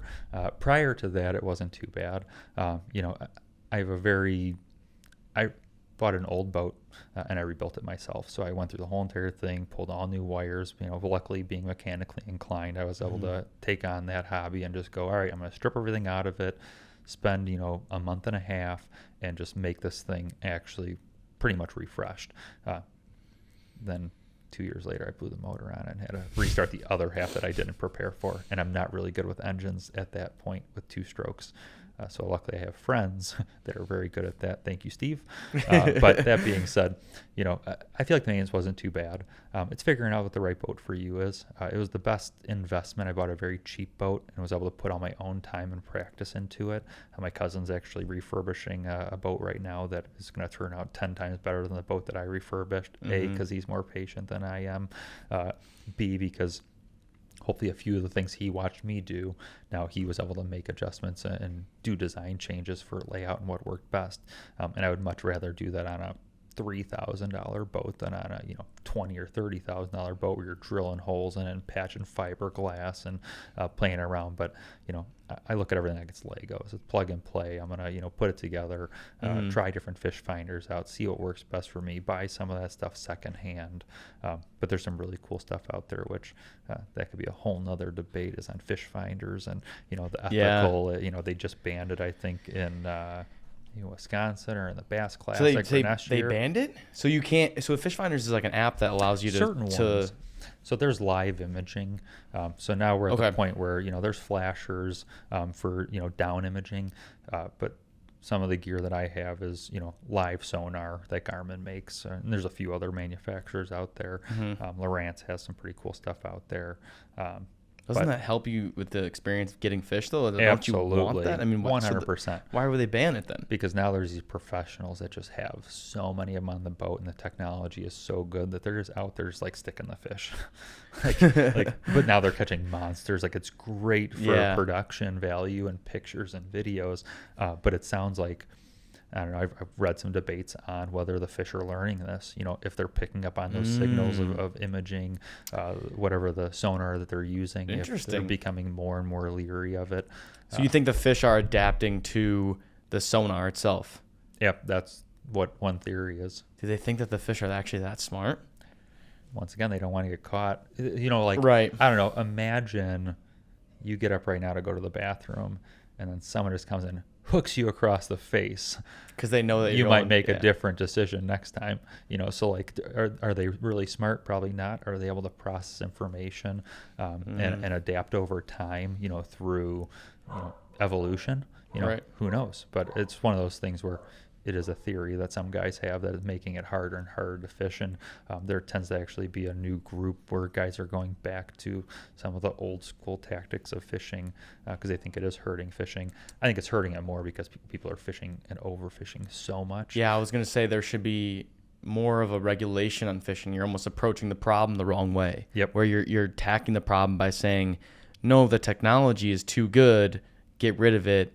Where it's more like, hey, use the technology to your advantage, but don't take advantage of the technology. Because the taking advantage of it is like, oh, I'm going to get 12 fish today. I got 12 fish. I'm going to carry them all and take them back with me. It's like, you're not going to use 12 fish to cook for your family. You're going to use 2 fish to cook for a family of 12. Like, if you're getting large fish here. So I feel like the regulation is they're not attacking the problem the right way, in my opinion. For at least what you're telling me so far. Well, Wisconsin, and I may have misstated, Wisconsin did not ban it. It sounds like that failed. And mostly probably because there's tons of lobbying on Garmin. Yeah, Garmin is not a small company, and I'm sure that they're in a lot of other aspects of our lives that we don't even know about. So they have a little bit of pull, plus all the other manufacturers. But it's more the competition, the competitive bass fishing. So, and I could see that. I tend to be okay with it. It's like, all right, let's push them to actually get out there and fish. Yeah, for sure. To learn and scout and not just use the technology to their advantage. I'm sure there's a heated debate on both ends of it on how they should handle it. I think this rest of this year they're going to finish it out with live sonar, but next year it will be banned. I like that. I like the aspect that they're banning it for professional competitive fishing because, I mean, that's a pay to win, basically. It's, hey, do I have the best sonar there is? If yes, I'm going to win. If not, then I'm going to lose.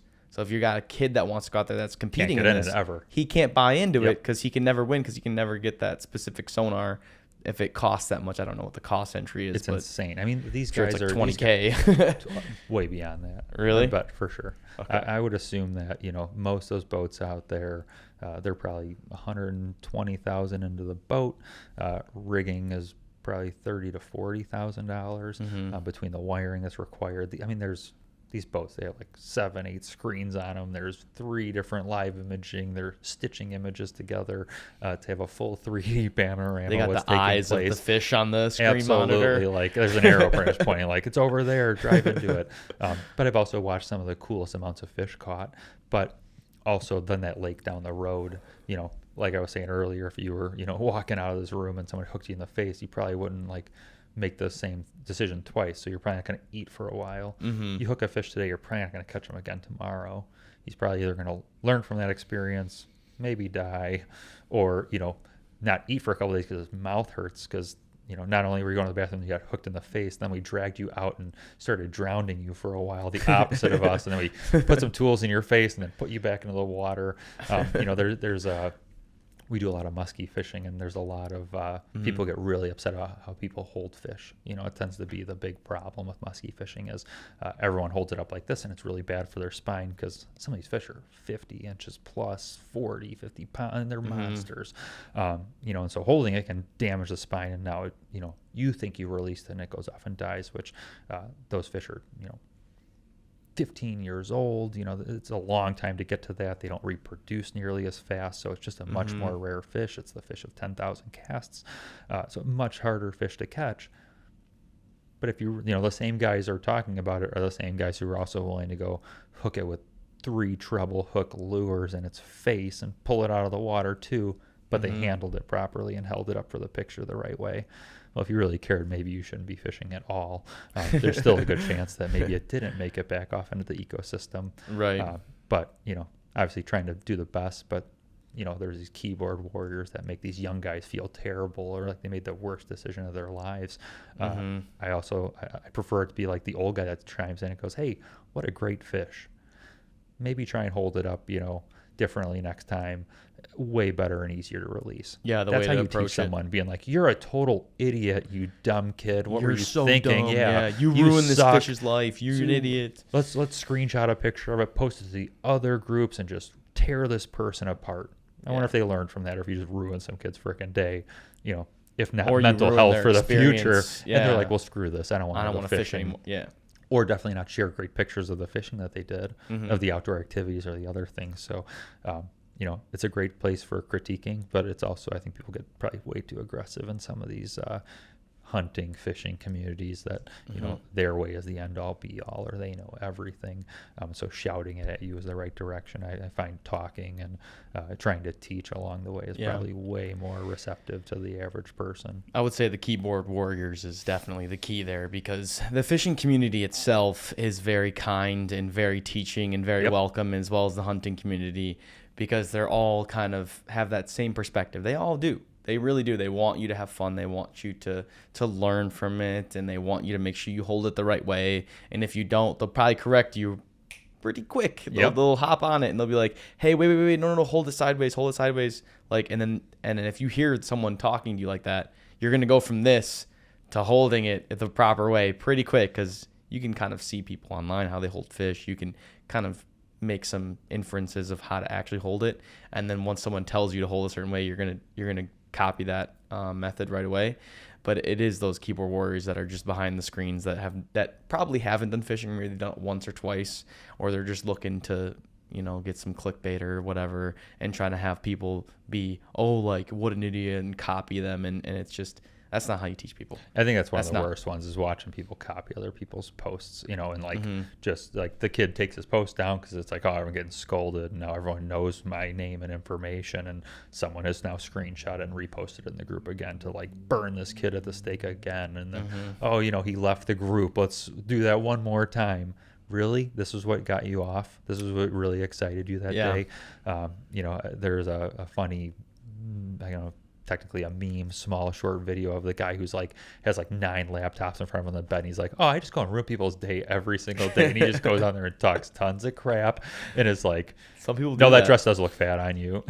Click, and then it just closes the screen. Like, you know, the fire that started based on that statement, and then he goes on to the next one, you know, like, nope, you shouldn't do that, you're an idiot. Click, close computer. Like that's his whole entire thing, is just, you know, as a joke, and it's totally true. Yeah. Like, does it really matter? But, you know, also I see mental health at a huge decline. You know, I pray that little Joe, that probably 10, 11 years old now, I hope that he's able to process that information, because I didn't have that growing up. I enjoyed, you know, I'm kind of that last generation where I just was able to play outside, enjoy life, smell the fresh air. No cell phones in high school. There was no the flip phones, you know, like I want to say like senior years, like the Razor, you know, there was some texting, maybe Nokias, but our parents weren't buying them for us. Like not the average kid, not everyone when had it cost 30 cents to send a text message. We still had to go to a computer lab to use computers during certain periods of the day, because they had like 30 of those Apple computers with like the different colored backs on them, where it was like all in one. You know, that was what our access to the internet was. You know, social media really wasn't a thing yet. Now we have younger generations of kids that are probably going to, you know, Yeah. All right. So you ruined that kid's day. He was fishing. You probably feel pretty terrible to find out that he took his own life because of that, what you said, what you did. But no one looks back. They're on there just to make a point and then leave. But I think there's a lot of kids out there that struggle with that. And so I think a lot of the problems are, just beating people up. If I got bullied or someone made fun of me in school, when I left and went back home, I at least had a stable family to go home to. And also you didn't have it in your pocket. It wasn't in my pocket. Now a kid goes home, gets on his computer, same people are making fun of him, goes to sleep, wakes up, goes to school, gets made fun of again. Maybe he is the odd kid, maybe he is the, unusual kid. I think that's probably the worst thing about technology is then those kids are just getting hit 24 hours a day. Whereas maybe I got made fun of for a day on the school bus for an hour and then it disappeared. It wasn't a problem. And you had a family structure that was all to be like, no, Jacob, you're totally fine. Screw those kids. They're a-holes. Don't punch them. We're not getting in trouble. Be an adult and go to school. Their opinion doesn't matter and they're not going to matter 20 years from now. Right. And now you look back, hindsight 2020, those people matter. Who cares? I look back, zero change in my life trajectory. And the people that want to be in your life are still in your life. That's usually how it goes. Absolutely. And they usually have a positive impact. But and you can't see that at a young age. Right. Again, it's tough to see. It's really, your whole really world. tough. And everyone tells you it. All the adults in the room are like, no, this is what you should do. This is the right decision. You're overthinking this. And you're like, you don't understand. No, they totally do understand. They all went through it. All of our parents did it. We've all done it differently and with different amounts of technology available. But, ultimately the main objective of life and where your parents are trying to get you is they probably know a lot more than you. They're probably a lot smarter than you give them credit for. Yeah, I would say that. And I would say that whole world that they're kind of stuck in, and it's tough, you kind of have to have them manage it in their own way and manage the way that their world is so that once they kind of get out of it, they understand that, oh, it really wasn't that crazy. It really wasn't. It really wasn't me being the talk of the town and it's going to carry on for the rest of my life. It's like that one bad grade that I got is really not that bad. It doesn't really matter anymore because that was just one test. But getting those kids out of those areas is kind of what I think the parents' roles are definitely going to be so important in these next generations to come. Because it's like, okay, how do you deal with that? Because now it goes home with the parents. Because now it goes home on their phones too. Yeah. And it's like, you got to have that conversation of like, hey, this right here, this post of someone hating on you for this doesn't matter. Yep.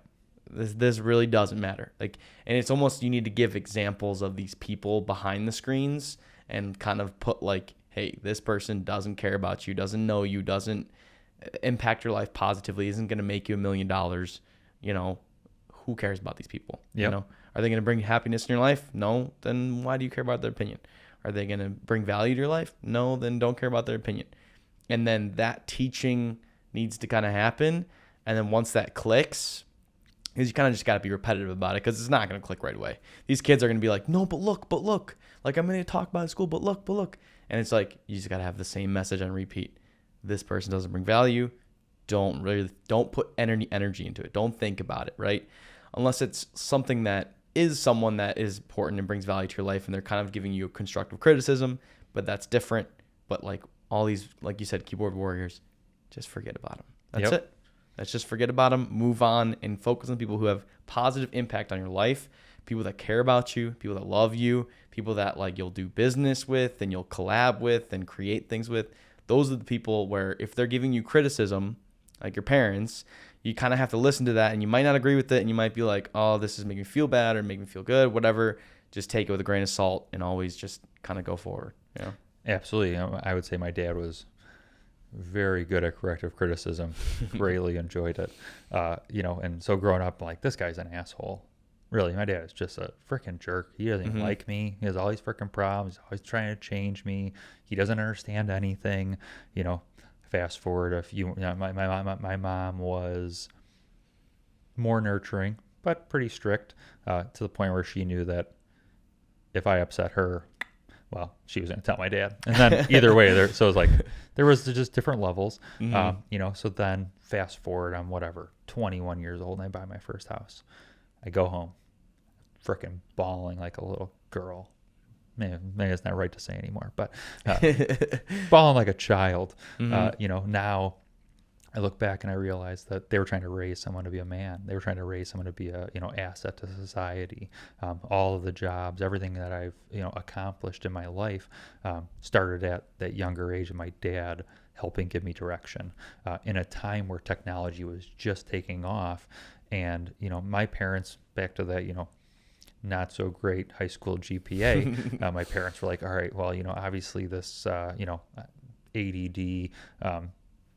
I was able to use it to my advantage. That's probably my biggest problem with society is we label all these kids. All right, you have this problem. You have ADD, you have ADHD, you have autism, you have this, you have that.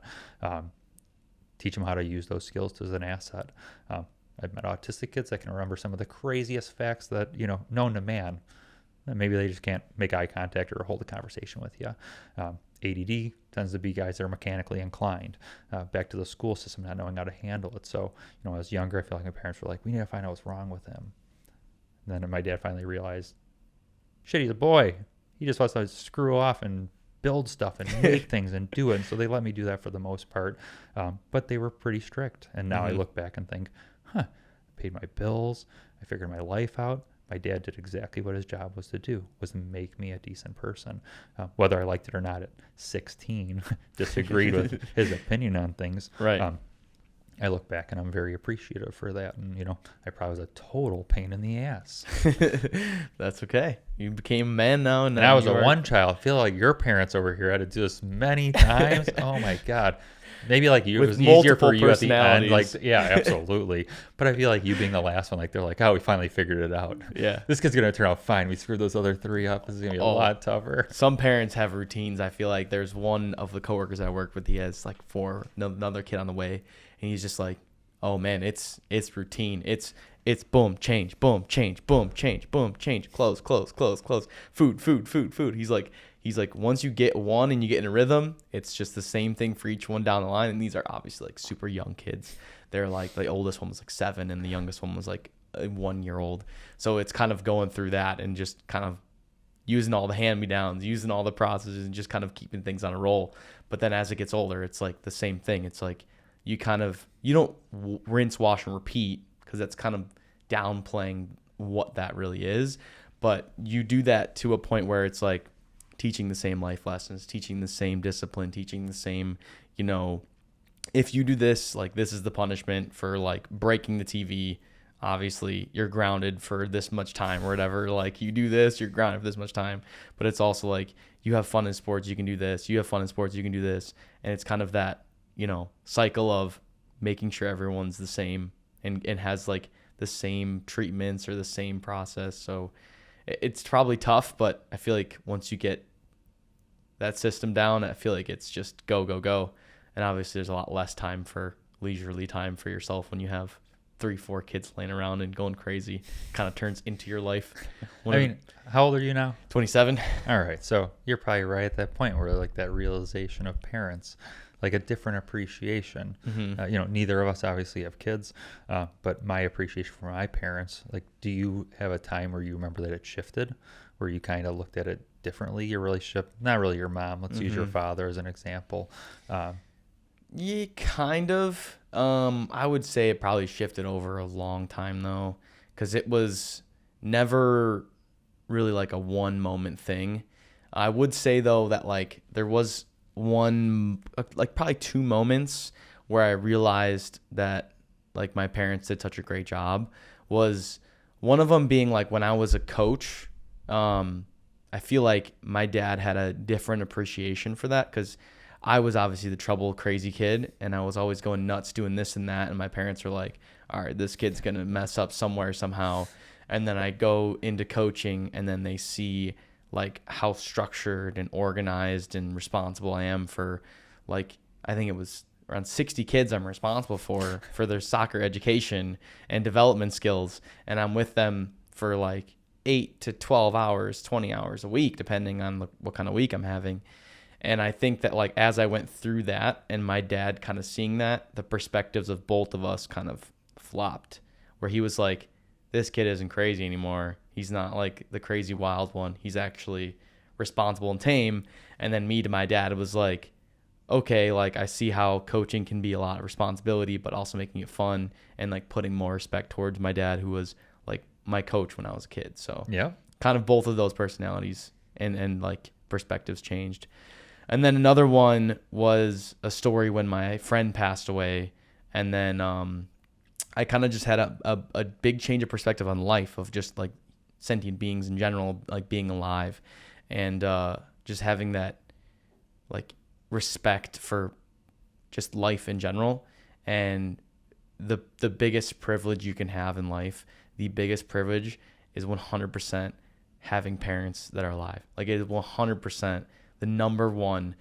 Someone could have $1 billion and both their parents could have passed away, and they will never be as rich as someone who has their parents. 100%. Yep. No matter what money you have in the world, it can't bring your parents back to life. So I think that was the second moment where the perspective again just like flipped a switch. So yeah, that's awesome. I know it's pretty deep. But I didn't make it so deep for you. No, not at all.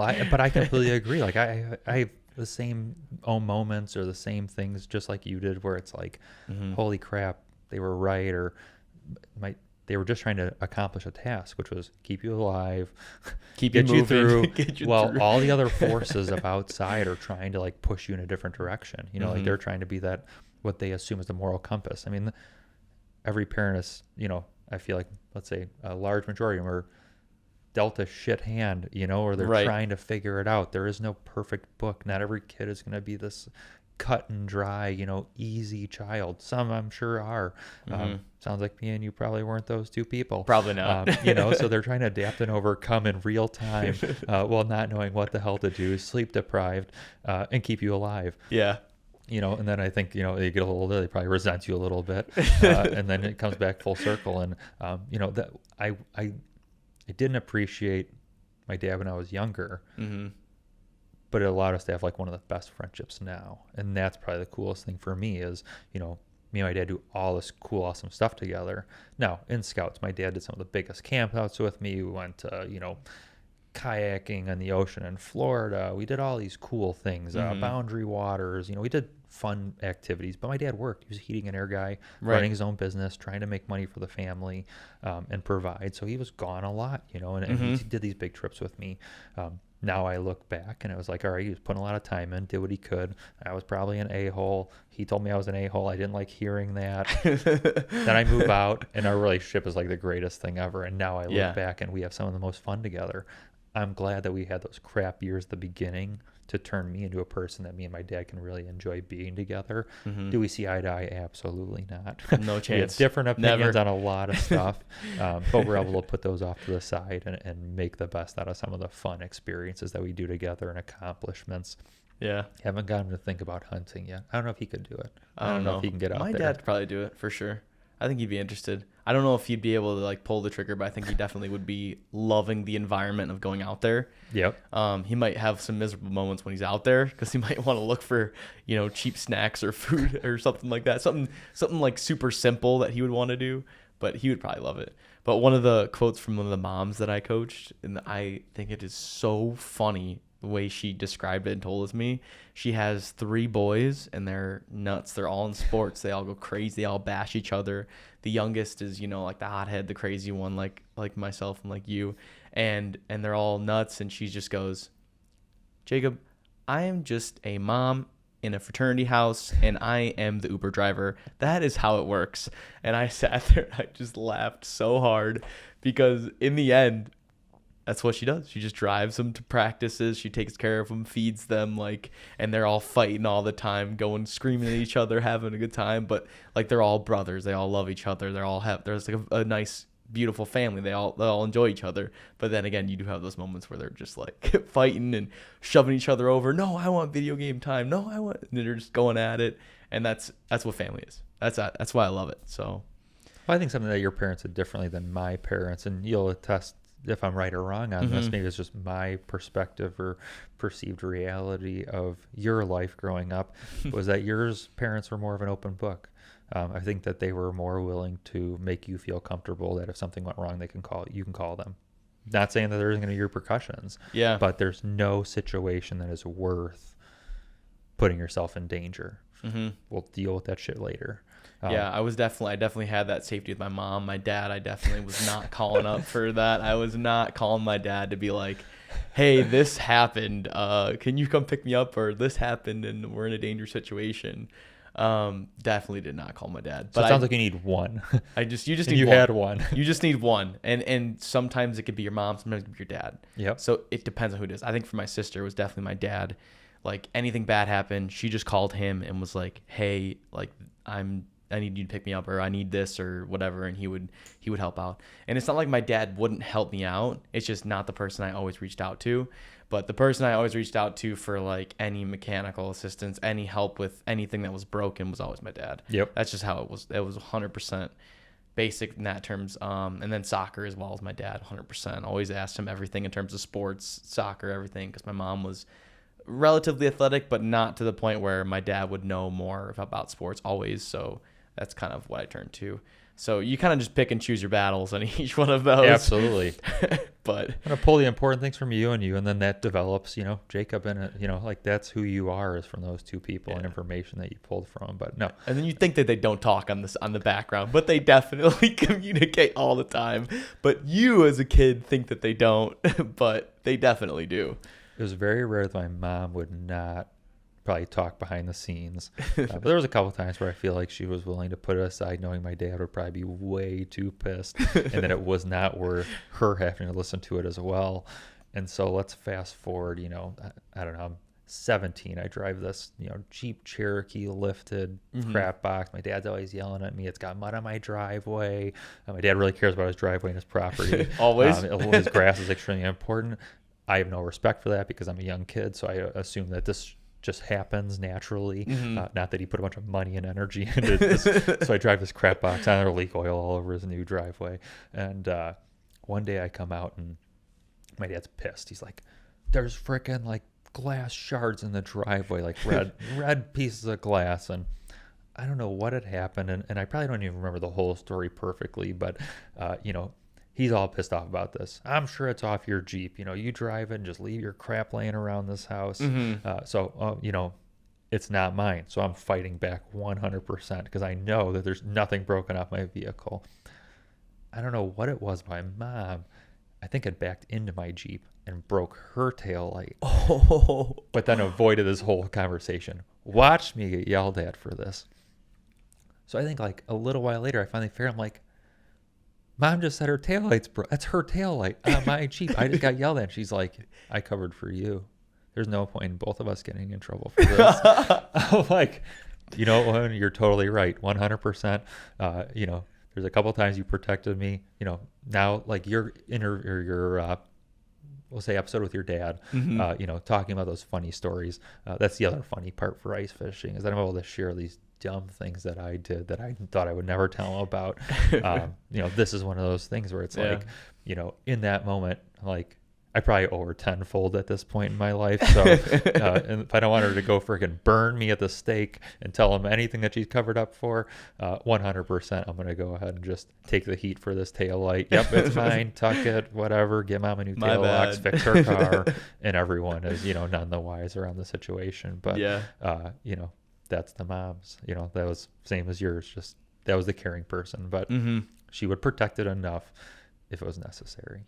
Yeah, that's awesome. And you were the golden child, right? Apparently, quote unquote. Golden Everyone child. judges you that way, I'm sure, on the hierarchy. Like, yeah, I'm usually on the hierarchy. My sister's definitely my dad's favorite. I always say that. My dad always says he doesn't have favorites. Oh, BS. 100%. You are accurate from an outsider's perspective. I think I'm my mom's favorite, but I think it also could be Nico. I'm not entirely sure. But they'll always deny it, which is, the parents' thing to do.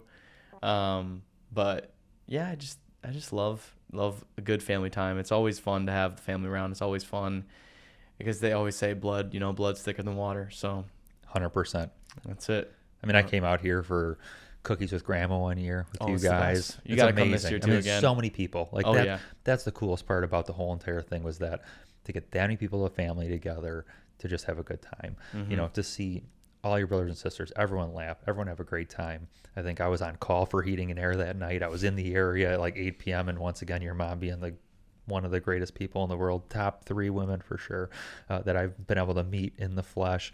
And for sure, it's like, come on over, have cookies with us. You know, I was probably single at the time, had nowhere to go. And here's this awesome. And then it's like everyone walks in, and luckily I've also done most of the maintenance at everyone in your family's house. So I know most of them. And it's like, no, come on in, Dave. Oh my God. You know, the heating and air guys here, and made me feel like family, you know, and that's one of the coolest things is that the, I don't know, aura, zen, whatever you want to call it, that your family gives off is just one of those great ones that I'm sure everyone strays far and comes back. But in the long run, I think you guys will all be successful. You're all going to do well, and everyone's going to love spending time together as a family. That strong family unit's always good. Yep. It's always good. All right, I think pizza's here. Awesome. So let's wrap it up. Looking forward to it. Thank What do you we have for for pizza? Illuminati's? Illuminati's, the Nice. best Chicago pizza there is, right? Maybe 100%. sponsored. That's what I'm shooting for right here. Thank you very much for having Awesome. me. Dude, this was great. Dude, I loved your hunting stories. They're probably my favorite. So we'll definitely have you on after you have some more hunting stories. You create them, you come back on. Let's talk about them. You down? I absolutely look forward to it. Thanks again. Let's do it. Thank you, brother.